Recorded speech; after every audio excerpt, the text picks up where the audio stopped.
Hello, നമ്മൾ കാസർഗോഡിൽ ഉണ്ടാക്കുന്ന ഒരു കടുമ്പ് എന്ന് പറയുന്ന ഒരു ഐറ്റമാണ് ഞാൻ ഉണ്ടാക്കാൻ പോകുന്നത്.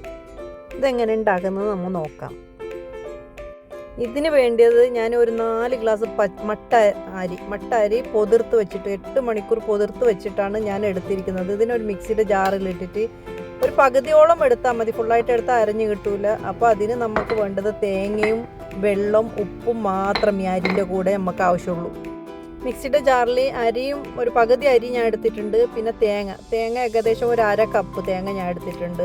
അത് ആദ്യത്തെ ബാച്ചിൽ തന്നെ മൊത്തം ഒരുമിച്ച് തേങ്ങ ഇട്ട് അരച്ചാലും മതി, പിന്നെ മിക്സ് ചെയ്താലും മതി. പിന്നെ വെള്ളം ഒത്തിരി കൂടി പോരുത്, കുറച്ച് വെള്ളമേ പറ്റുള്ളൂ. ഏകദേശം ഈ ഒരു പരുവത്തിലായിരിക്കണം മാവ് നമുക്ക് കിട്ടേണ്ടത്. പിന്നെ നമ്മൾ അരച്ച് കഴിഞ്ഞിട്ട് ഞാൻ അതിൻ്റെ പുറത്ത് കുറച്ചും കൂടി തേങ്ങ ഇട്ടിട്ടുണ്ട്. ഇത് വാട്ടിയെടുക്കുന്നതിന് മുമ്പ് മിക്സിയിൽ നിന്ന് എടുത്ത പാട് തന്നെ ഞാൻ കുറച്ച് തേങ്ങ അതിൻ്റെ പുറത്തിട്ട് ഒന്ന് മിക്സ് ചെയ്തിട്ടുണ്ട്. അതിന് ശേഷമാണ് ഇതിനെ വാട്ടിയെടുക്കുന്നത്. പത്തൽപ്പൊടിയൊക്കെ വാട്ടുന്ന പോലെ പത്തൽപ്പൊടി അരച്ചിട്ടല്ല, പൊടിയാണ് വാട്ടിയെടുക്കുന്നത്. പക്ഷേ ഇത് നമ്മൾ അരി അരച്ചിട്ട് ഇത്രത്തോളം ഈ ഒരു രീതിയിൽ കട്ടിക്ക് അരച്ചിട്ട് പിന്നെ നമ്മൾ അടുപ്പത്ത് വെച്ചിട്ട് ഇതിനെ വാട്ടിയെടുക്കുന്നു. തരിയായിട്ട് ഏകദേശം ഒരു നമ്മളെ പുട്ടുപൊടിയുടെ തരി പോലെ കിടക്കണം. അത്രയും തരി വേണം, എന്നങ്ങനെ അതിന് ടേസ്റ്റ് ഉണ്ടാവുള്ളൂ നമ്മൾ കഴിക്കുമ്പോഴത്തേക്ക്. അല്ലെങ്കിൽ തീരെ ഒരു പൊടിയിലുണ്ടാക്കിയ ഒരു രുചിയാണ് കിട്ടാറ്. പക്ഷെ ഇങ്ങനെ അരി അരച്ചിട്ട് ഏകദേശം ഒരു റവയുടെ തരി അത്രത്തോളം തരി, അതിൽ കൂടിയാലും വേണ്ടില്ല, നല്ല ടേസ്റ്റാണ്. ആ ഒരു രീതിക്ക് അരച്ചെടുക്കണം. മിക്സിയിൽ 2 പ്രാവശ്യം ഒന്ന് കറക്കിയാൽ ഈ മട്ട റൈസ് നമുക്ക് നന്നായിട്ട് അരഞ്ഞ് കിട്ടും. ഒത്തിരി അരയാനും പാടില്ല, നല്ല തരിയോട് കൂടിയാണ് നമുക്കത് ആവശ്യമുള്ളത്. ഇതിൻ്റെ മാവ് ഇത് ഉണ്ടാക്കാൻ വേണ്ടിയിട്ടാണ്. ഇതുപോലെ പാത്രത്തിൽ നിന്ന് വിട്ട് കിട്ടുന്നത് വരെ ഇതിന് വാട്ടിയെടുക്കണം. ഇതുപോലെ വിട്ട് വരണം. ഒത്തിരി ഹാർഡാവാനും പാടില്ല. ഒത്തിരി ഹാർഡായാലും നമുക്ക് ഉരുട്ടിയെടുക്കാൻ ഭയങ്കര പാടായിരിക്കും അത്.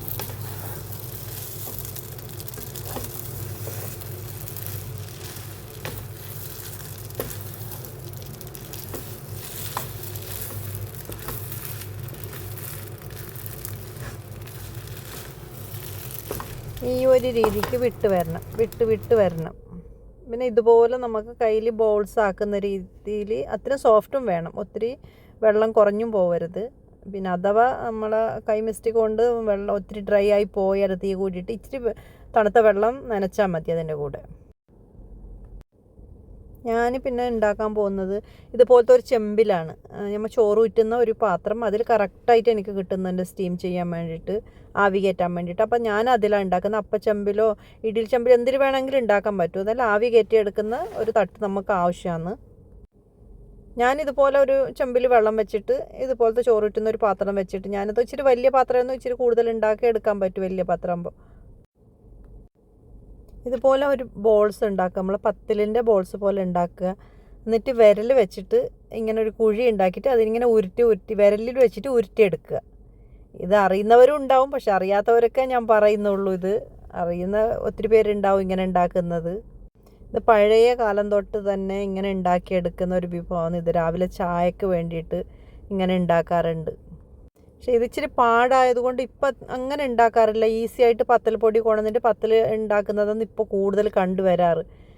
ഇത് വളരെ കുറവായി ഇങ്ങനെ ഉണ്ടാക്കുന്ന. ഇപ്പോൾ ഞങ്ങൾ ദുബായിലാണെങ്കിലും ഇങ്ങനെയുള്ള ഐറ്റംസ് മക്കളൊന്നും കഴിക്കും. ഇവിടെ ജനിച്ച് വളർന്ന പിള്ളേർക്ക് ഇതൊന്നും ഇഷ്ടപ്പെടുന്നില്ല. കാരണം ഞങ്ങളൊക്കെ നാട്ടിൽ ഇതൊക്കെ ഇഷ്ടമുള്ള ഒരു വിഭവമാണ് ഇതായിരുന്നു. എനിക്ക് വളരെ ഇഷ്ടമുള്ള ഒരു ഐറ്റമാണ് ഈ ഒരു ഐറ്റം. പക്ഷെ ഇവിടെ അങ്ങനെ ഉണ്ടാക്കാറില്ല. നാട്ടിലൊക്കെ പോയാലൊക്കെ ഉണ്ടാക്കി തരാറുണ്ട്, കഴിക്കാറുണ്ട്, ഇഷ്ടത്തോടെ കഴിക്കാറുമുണ്ട്. ഇതിന് ഏത് കറിയാണെങ്കിലും ഇതിന് പറ്റും. ബീഫ് കറിയാണെങ്കിൽ മീൻ തേങ്ങ അരച്ച് വെച്ച മീൻ കറിക്ക് സൂപ്പറാണ്, ഒരു രക്ഷയില്ല, അടിപൊളി ഐറ്റമാണിത്. ഇതുപോലെ എല്ലാം ഉണ്ടാക്കിയെടുക്കുക, ബോൾസാക്കിയിട്ട് നമ്മളെ ചെമ്പിൻ്റെ പുറത്ത് വെക്കുക. എല്ലാം ഈസി ആയിട്ട് ചെയ്യാൻ പറ്റുന്നുണ്ട് വെച്ചാൽ അത്ര ടഫൊന്നും അല്ല. കാണുമ്പോൾ ഇച്ചിരി പാട് പോലെ തോന്നുന്നെങ്കിലും പക്ഷെ പെട്ടെന്ന് ചെയ്യാൻ പറ്റുന്നുണ്ടത്, ഈസിയാണ്. ഒരു പ്രാവശ്യം ചെയ്ത് നോക്കിയാൽ പിന്നെ ഒരു പ്രശ്നമില്ല, പെട്ടെന്ന് ചെയ്യാൻ പറ്റും. ഇതുപോലെ ഞാൻ എല്ലാം ഉണ്ടാക്കി വെച്ച് ഒരു പാത്രത്തിലാക്കി വെച്ചിട്ട് അവസാനം ആയിഷക്കുട്ടി വന്നിട്ട് പറഞ്ഞു, എനിക്കും ഇത് ഉണ്ടാക്കാനുള്ള താല്പര്യമുണ്ട്, എനിക്കൊന്ന് ചെയ്യാൻ തരുമോ ഇച്ചിരി മാവെന്ന് ചോദിച്ചിട്ട് എൻ്റെ അടുത്ത് വന്ന്. പിന്നെ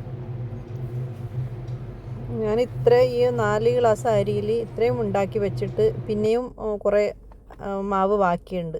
ഏകദേശം ഒരു 10-15 എണ്ണത്തിൽ കൂടുതൽ കിട്ടുന്നുണ്ട് അതിൽ.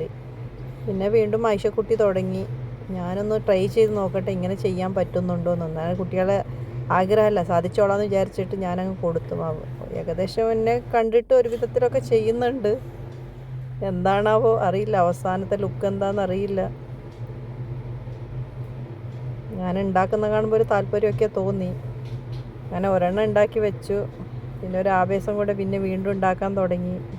മുഖത്തൊക്കെ ചിരിയൊക്കെ വരുന്നുണ്ട്. ഞാൻ ഭയങ്കര സംഭവം എന്തോ ചെയ്യാൻ പോകുന്നെന്ന് വിചാരിച്ചിട്ട്. പിന്നെ ഇവിടെ മണ്ണ് കളിക്കാനൊക്കെ മണ്ണില്ലാത്തത് കൊണ്ട് നാട്ടിലൊക്കെ മണ്ണൊക്കെ കളിച്ചിട്ട് ഇങ്ങനെയൊക്കെ ഉണ്ടാക്കി കളിക്കാറുണ്ട്. ഞങ്ങൾ ചെറുപ്പകാലത്തൊക്കെ അങ്ങനെ ഞങ്ങൾ ചെയ്യാറ്. പക്ഷേ ഇവിടെ ക്ലേ വെച്ചിട്ടല്ല എല്ലാം ചെയ്യുന്നത്. അപ്പോൾ ഇത് കാണുമ്പോൾ ആ ഒരു രീതി അവൾക്ക് തോന്നി, ഒരു ക്ലേ പോലെ തോന്നി. അങ്ങനെ അവൾ എടുത്ത് ഇങ്ങനെ ഉരുട്ടി എന്തൊക്കെയോ പണി ഒപ്പിക്കുന്നുണ്ട്. അവസാനത്തെ ലുക്ക് എന്താണെന്ന് ഞാൻ കാണിച്ചു തരാം, എന്താ ചെയ്യുന്നതെന്ന്.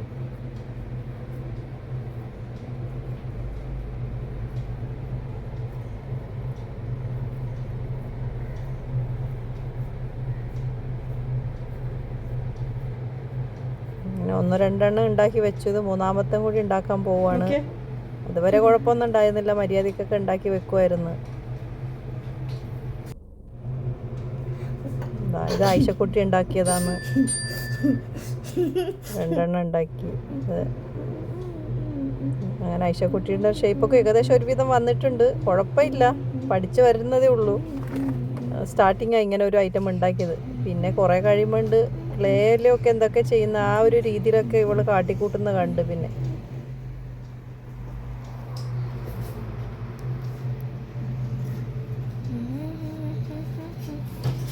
Ice cream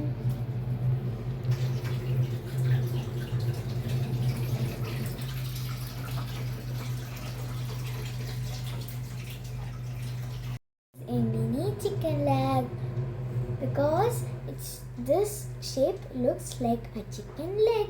See? Actually, don't eat it, okay? It's like so salty. See?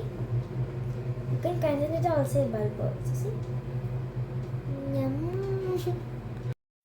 ഈ വീഡിയോ ഇഷ്ടപ്പെട്ട ലൈക്ക് ചെയ്യുക, സപ്പോർട്ട് ചെയ്യുക. ഇതുപോലെ ഉണ്ടാക്കി നോക്കുക, ഇഷ്ടപ്പെടുന്നു എന്ന് അറിയിക്കുക.